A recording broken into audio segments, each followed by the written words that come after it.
Yeah. How are you able to interpret these more serious roles? Because I know that you also do stand-up comedy as well, correct? Yeah, and I was on Lopez, which was a comedy that George Lopez wrote. Yeah. Is it just because you have a lot of range as an actress, or is it something personal that you're able to dig into and use to be able to interpret characters like the one that you do on Goliath?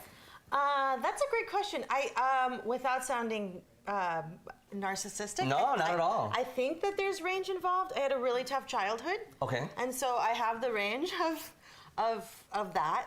And then you have to learn to laugh at your life and find the joy in things. So I think that's also where the comedy comes from.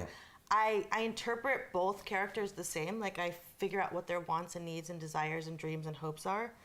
I do that for both characters. And then if it's funny, that girl's just different, right? Like the girl who's like picking on George on the show, she needs attention for whatever reason, and it shows up in these quirky, weird ways.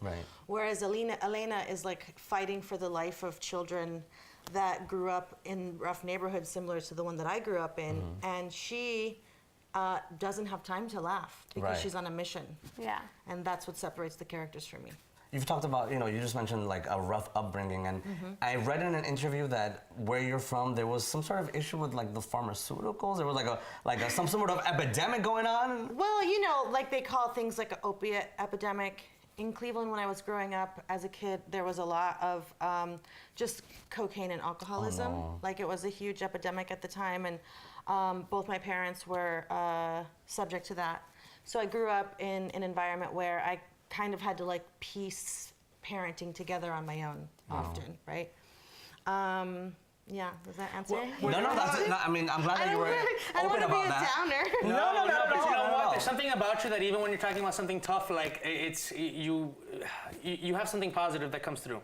And you seem like such a positive person. I'm so grateful to live through something like that, and then to be like here or on Goliath, like doing things. Like when I succeed, it truly feels like any success that I have is a political statement. Yeah. You know? And it is. And especially you're inspiring so many other people. And a spiritual statement. Yeah.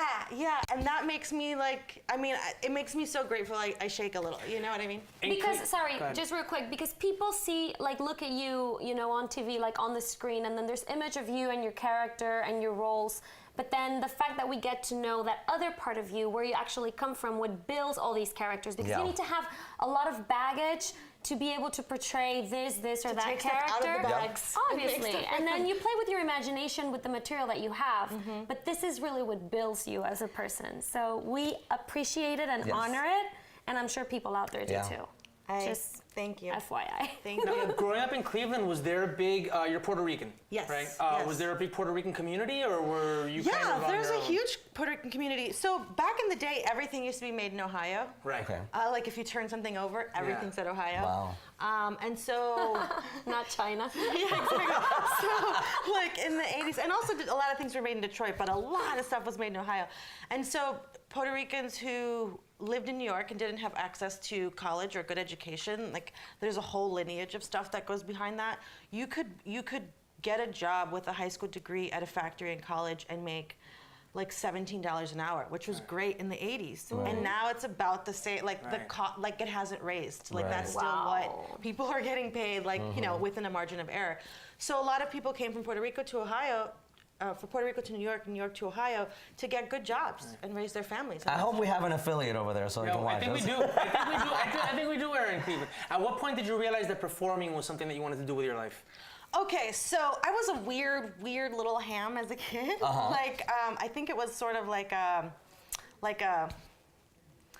way to create a different world that didn't suck, right? So I would like live in TV shows, like Mork from Mork and Mindy was my dad. Okay, awesome. And Jack Tripper was like my first like crush, like when I was like 13 or something. Yeah. So I didn't really think of myself as an artist. I just was building my artist, right? I was building this imaginary place where I create and explore and whatever.